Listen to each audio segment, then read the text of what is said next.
Putra, Jessica Yulia, Vicky Nugraha, Nabila Ayu, Yardian, Husnia Nurahma, akan memaparkan materi tentang etika keilmuan untuk memenuhi tugas filsafat pendidikan dengan dosen pengampu Bapak Rosi Satria Ardi MA. Selamat menyaksikan.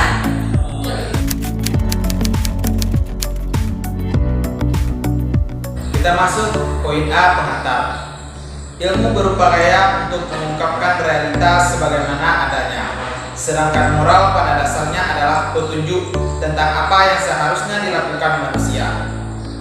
Hasil-hasil kegiatan keilmuan memberikan alternatif untuk membuat keputusan politik dengan berakibat kepada pertimbangan moral. Ilmuwan mempunyai tanggung jawab profesional khususnya di dalam ilmu dan dalam masyarakat. Ilmuwan itu sendiri dan mengenai metodologi yang dipakainya. Ilmuwan juga memikul tanggung jawab sosial yang bisa dibedakan atas tanggung jawab legal dan formal sifatnya dan tanggung jawab moral yang lebih luas cakupannya.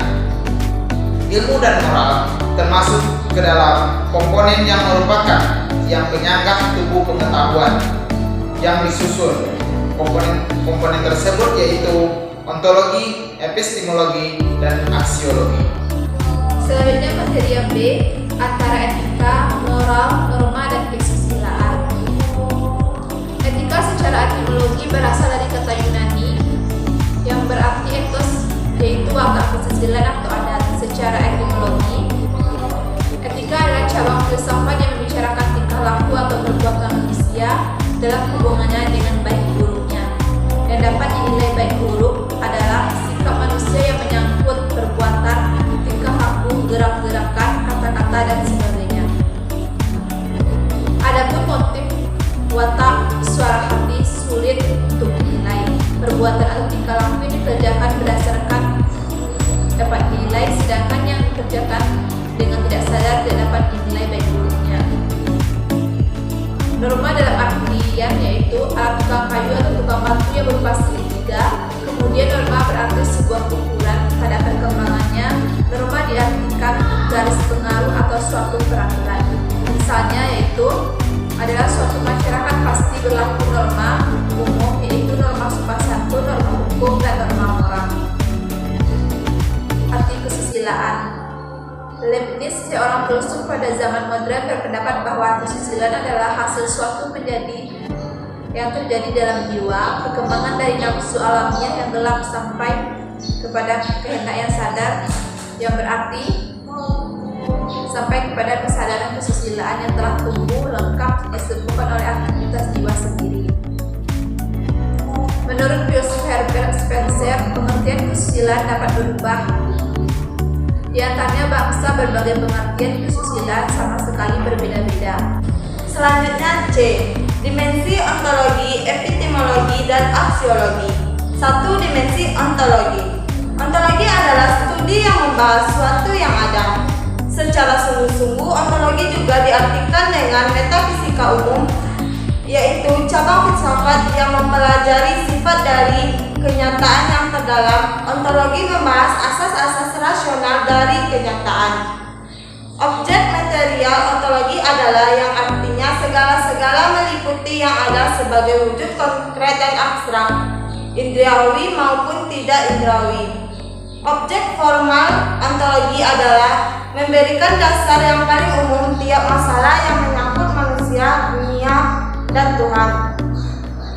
C. Dimensi epistemologi. Epistemologi dapat didefinisikan sebagai dimensi filsafat yang mempelajari asal mula, sumber, manfaat, sahihnya pengetahuan.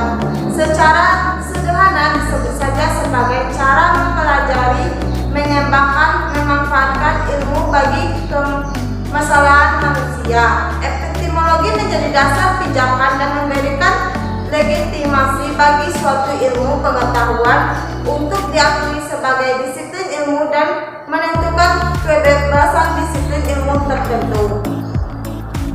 3. Dimensi aksiologi. Secara etimologis, aksiologi berasal dari kata aksios yang berarti nilai dan logis berarti ilmu atau teori. Aksiologi sebagai teori tentang nilai membahas tentang hakikat nilai disebut filsafat nilai. Personal tentang nilai apabila dibahas secara filsafat akan memperhatikan persoalan tentang sumber nilai. Selanjutnya, D. Hubungan antar nilai dan budaya. Faktor budaya berpengaruh dominan dalam proses penilaian. Hal ini dapat dilihat dalam kehidupan bahwa cara penilaian sesama warga masyarakat dari lingkungan budaya yang sama atas objek yang sama, maka hasil kurangnya lebih sama. Wisnu Triagoro memberikan contoh tentang kesamaan konsep ukuran nilai yang terjadi dalam masyarakat. Misalnya kesamaan ukuran nilai sesama orang Jawa dalam menilai unggah-unggah sesama orang Batak, menilai terus terangan sesama orang Minang, menilai matrilineal dan sebagainya. Kondisi demikian tentunya akan terjadi sebaik apabila objek yang sama dinilai oleh orang-orang yang datang dari lingkungan budaya yang berbeda. Selanjutnya peranan ilmu terhadap pengembangan kebudayaan nasional. Kata kebudayaan berasal dari bahasa kosakata budaya, yaitu bentuk jamak dari budi yang berarti budi atau akal.